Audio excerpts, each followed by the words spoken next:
सुनो, तुमने कभी साहिल पे बिखरी रेत देखी है? समंदर साथ बहता है मगर इसके मुकद्दर में हमेशा प्यास रहती है। सुनो, तुमने कभी सहरा में जलते पेड़ देखे हैं? सभी को छांव देते हैं मगर उनको सिले में धूप मिलती है। सुनो, तुमने कभी शाखों से बिछड़ते फूल देखे हैं? वो खुशबू बांट देते हैं बिछड़ जाने तलक, लेकिन हवा का साथ देते हैं। सुनो, तुमने कभी मेले में बजते ढोल देखे हैं?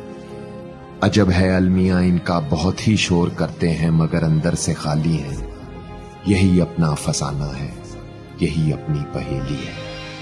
यही अपना फसाना है, यही अपनी पहेली है।